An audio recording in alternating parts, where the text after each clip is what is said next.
Sa isang lumang gusali na puno ng misteryo, may opisina kung saan hindi lang trabaho ang nagaganap. Isang gabi habang nag-o-overtime si Rina, narinig niya ang tunog ng typewriter kahit wala namang ganun sa opisina.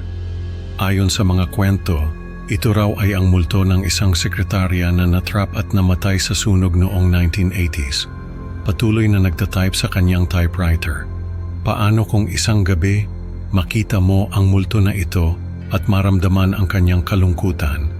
Handa ka bang harapin ang hindi nakikitang mundo?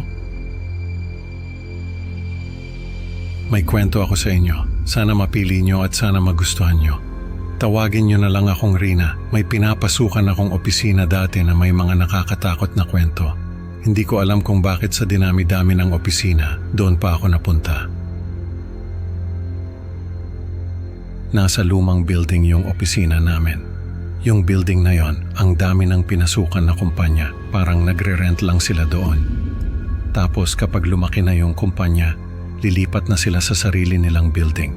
Kaya ang dami ng taong dumaan doon sa building na yon. Ang dami na rin nakaranas ng mga kababalaghan doon. Isang gabi, may tinatapos akong trabaho. Ako na lang yung tao doon sa opisina. Yung boss ko, binigyan ako ng susi para sa office. Kasi nga, may mga pagkakataon na kailangan kong mag-overtime. Nasa 3rd floor yung office namin. Nasa 2nd floor ako. May narinig akong nagtatype sa typewriter. Nagtaka ako kasi wala naman kaming typewriter sa office. Sabi ko, baka may prank lang na nangyayari o baka may naglalaro lang sa akin. At saka, ako na lang yung tao doon. Pumunta ako sa 3rd floor. Pag-akyat ko pa lang parang may malamig na hangin na humampas sa akin. Sabi ko, baka may naiwan pa na empleyado pero parang may ibang presensya na nararamdaman ko. Baka may emergency na kailangan niyang tapusin yung trabaho niya. Wala akong nakita. Madilim yung buong floor. Nagtaka ako, naglakad-lakad pa ako. Baka nasa isang sulok lang yung tao na nagtatype. Pero wala talaga. Ako lang yung tao doon. Kinuwento ko yon sa mga kasama ko. Sabi nila, may sekretarya raw dun sa building na yon. Noong 1980s pa nagkaroon ng sunog sa building. Natrap yung sekretarya sa 3rd floor. Namatay siya kasama yung boss niya. Hanggang ngayon daw, nagtatype pa rin siya sa typewriter niya. Hindi ko alam kung anong dahilan. Baka unfinished business. Nag-research ako tungkol sa sunog na yon. Nakahanap ako ng mga lumang artikulo. Totoo nga yung sunog. Ang daming nasunog na tao. Isa na doon yung sekretarya na nagtatype pa rin hanggang ngayon. Naglagay ako ng CCTV sa office namin. Sabi ko sa boss ko, gusto ko lang makuhanan yung mga kababalaghan na nangyayari doon. Pumayag naman siya, ilang linggo na walang nangyayari.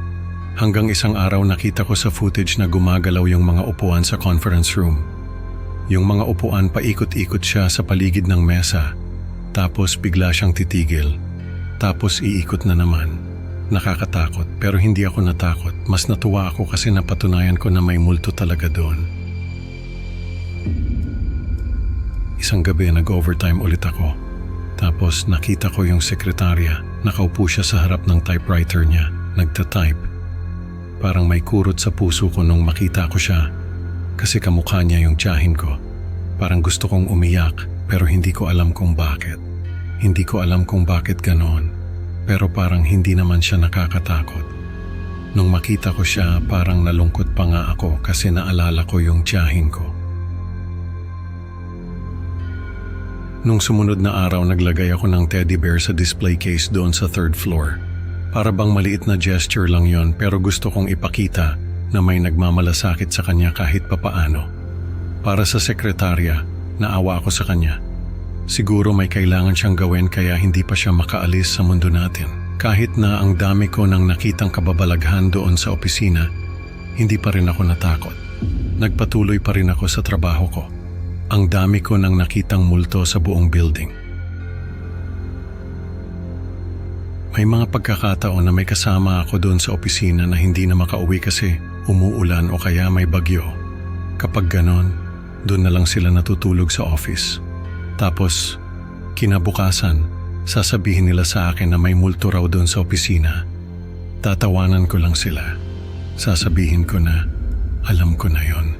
Hindi naman sila nananakit, kaya walang dapat ikatakot.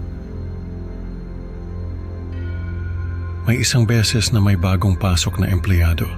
Doon din siya natulog sa office. Kinabukasan, sabi niya sa akin, may multo raw sa conference room. Gumagalaw raw yung mga upuan. Sabi ko, nakita ko na yon sa CCTV. Natuwa siya, sabi niya, puti raw at may kasama na siyang naniniwala sa multo. Doon nagsimula yung pagkakaibigan namin kasi pareho kaming may respeto sa mga hindi nakikita.